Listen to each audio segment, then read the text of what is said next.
Bonjour, nous allons ensemble résumer le Tanya d'aujourd'hui, le 19 Tammuz 1780. Donc nous terminons le Perek 6 de Egeret HaTshuva. Dans l'Admoraken, maintenant on va expliquer pourquoi pas seulement un homme peut continuer à vivre, bien qu'il a fauté un péché qui est passible d'excommunion, ou d'être mis à mort par le Beddin. Alors on a dit hier qu'il peut continuer à vivre parce qu'aujourd'hui la Shrina fait passer son énergie par différentes variations et également elle peut influencer à travers la Klipat Nova.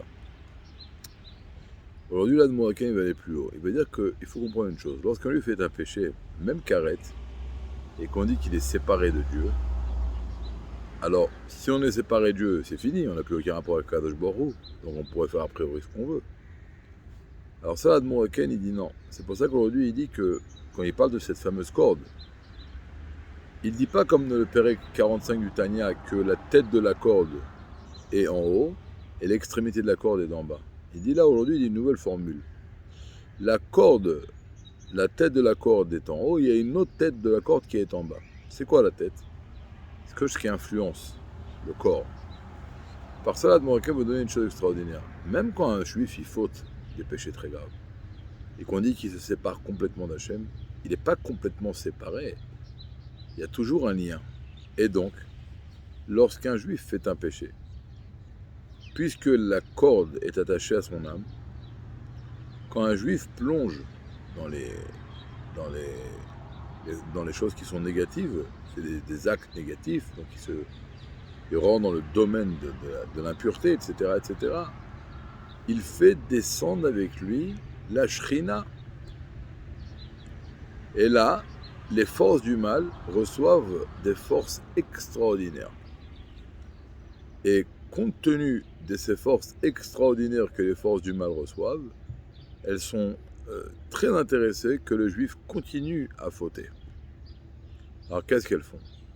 Quand elles reçoivent cette influence grâce au péché du juif, elle dit au juif, regarde, tu nous as donné un beau truc, on va donner un beau pourcentage. Et ils vont lui donner la majeure partie de ce qui leur a été influencé grâce au péché, ou à cause du péché du juif. Et là, tout d'un coup, le juif va voir que tout va bien. Il commence à s'enrichir, à réussir. Et là, il continue. Alors, ça ne va pas durer éternellement, on verra pourquoi. Parce qu'à un moment donné, son âme va tellement s'éteindre qu'il n'aura plus quoi à donner aux forces du mal.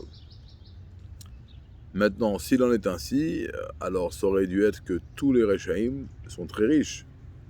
Le Admoraken dit deux réponses à cela. Bien qu'a priori ça aurait dû être comme ça, mais on ne comprend pas pourquoi c'est pas comme ça.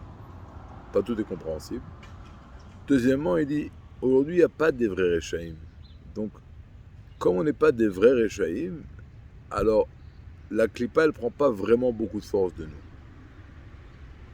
Et donc c'est pour ça que pas tous les rachas ont une grande réussite. En tous les cas, c'est pour ça que des fois, en fautant, on va recevoir une influence et beaucoup plus d'abondance, mais ce sera une influence qui va émaner pas de la sainteté, mais des forces du mal.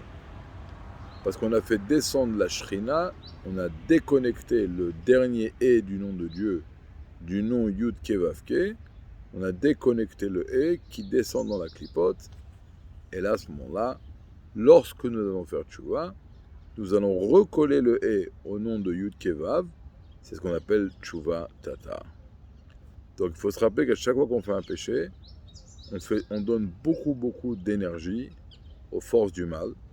Comme c'est écrit qu'on fait couler le sang du niveau qui s'appelle Adam de la Kedusha dans le niveau de Adam de la Klippa.